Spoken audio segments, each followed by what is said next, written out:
બોલી જે હળવદમાં અત્યાચાર થયો છે, જે આજે પણ ખેડૂતો જેલમાં છે, અમારા કિસાન નેતા રાજુ કરપડા, અમારા કિસાન નેતા પ્રવીણભાઈ રામ જેલમાં છે, ત્યારે હળવદના ખેડૂતોને કહેવા માંગીએ છીએ, ખેડૂતો સાથે આમ આદમી પાર્ટી ઊભી છે, કોઈએ કોઈના પોલીસથી કોઈના બાપથી ડરવાની નથી. આવનારા દિવસોમાં જરૂર પડશે તો ગાંધીનગરના વિધાનસભાના પણ ઘેરાવા થવાના છે.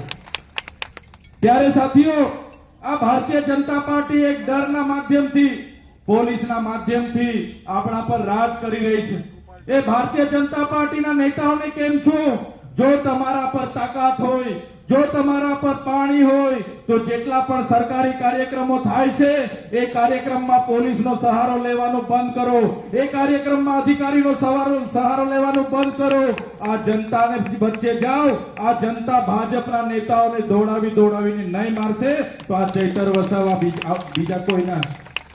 આવનારા દિવસોમાં એવા હશે કે આ ભારતીય જનતા પાર્ટીના પોલીસ વગર ગામમાં ઘૂસવા દેવામાં નહીં આવે. એટલો મોટો આક્રોશ જનતામાં છે. પોલીસના લીધે જનતા ડરે છે. ત્યારે સાથીઓ, આ ડર, આ ભય અને આ ભ્રષ્ટાચાર સામેની આ લડત અમે એટલે દૂરથી આજે તમારી વચ્ચે એટલા માટે ઉપસ્થિત થયા છે. આ લોકો સત્તામાં આવે છે એટલે એમને પેટનું પાણી નથી હલતું. આવનારા દિવસોમાં આમ આદમી પાર્ટીમાં હજારોની સંખ્યામાં જોડાઓ.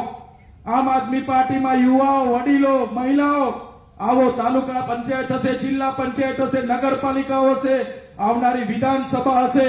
તમે બધા આહવાન કરો, લડો, જીતો, સત્તામાં આવો. એ દિવસે જ આપણા લોકોના કામો થવાના છે. બાકી ભારતીય જનતા પાર્ટીની શાસનમાં કામ નથી થવાનું.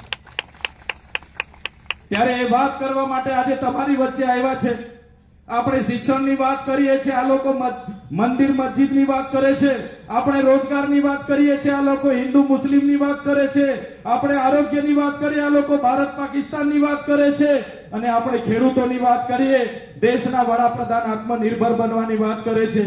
ત્યારે આમના શાસનમાં આજે એમની નીતિઓ એ પ્રકારની છે કે ખેડૂત દિવસે ને દિવસે ગરીબ બનતો જાય છે.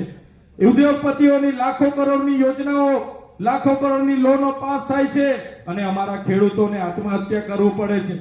ત્યારે સાથીઓ, અમે એટલું કહીએ છીએ, આ ભારતીય જનતા પાર્ટીની સરકાર એ ખેડૂતોની સરકાર નથી, એ આદિવાસી દલિતોની સરકાર નથી, એ પીછડો વંચિતોની સરકાર નથી. આ ભારતીય જનતા પાર્ટીની સરકાર એ એમના ઉદ્યોગપતિઓની સરકાર છે. આવનારા દિવસોમાં આપણે હાકલ કરીને એમને સત્તામાંથી દૂર કરવું પડશે. સાથીઓ, દેશની આઝાદીમાં આપણા ખેડૂતોના દીકરાઓએ શહીદી વહોરી. આજે દેશનું રક્ષણ આપણા ખેડૂતના દીકરાઓ કરે છે.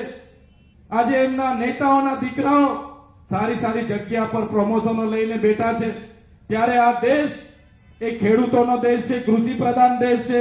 ત્યારે જ આપણે આપણા દેશને ભારત મેરા મહાન કહીએ છીએ. ત્યારે તમને બધાને હું વિનંતી કરું છું, આમ આદમી પાર્ટીના તમામ નેતાઓ તમે જોઈ લો, આજે લડે છે, જજમે છે. ગુજરાતના યુવા માટે લડે છે, કિસાન માટે લડે છે, મહિલાઓ માટે લડે છે, તમામ વર્ગના લોકો માટે લડે છે, કર્મચારીઓ માટે લડે છે. ત્યારે અમે તમારો સહકારની અપેક્ષા લઈને આવ્યા છે.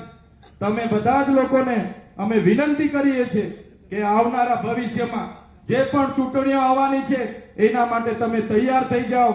આમ આદમી પાર્ટીમાં આવનારા દિવસોમાં તમામ બેઠકો પર ચૂંટણી લડાવવાની છે. ત્યારે બધા લોકોને આહવાન અને વિનંતી કરવા માટે આવ્યા છે કે માહોલ જબરજસ્ત બનતો જાય છે. અંબાજીથી ઉમરગામ સુધીમાં આવનારી 2027માં ખૂબ મોટો ઉલટફેર થવાનો છે. ચોંકાવનારું રિઝલ્ટ આવવાનું છે. 2027માં આમ આદમી પાર્ટી પૂરા ગુજરાતમાં, એ ચાહે સૌરાષ્ટ્ર હોય, ઉત્તર ગુજરાત હોય, પૂરા ગુજરાતમાં સ્વીપ કરીને ગુજરાતમાં સરકાર બનાવવા જઈ રહી છે. તમે પણ આમ આદમી પાર્ટીના સૈનિક તરીકે લાગી જાઓ. એ જ વિનંતી સાથે આજના કાર્યક્રમનું આયોજન કરનારા તમામ લોકોનો હું ખૂબ આભાર માનું છું, અભિનંદન આપું છું.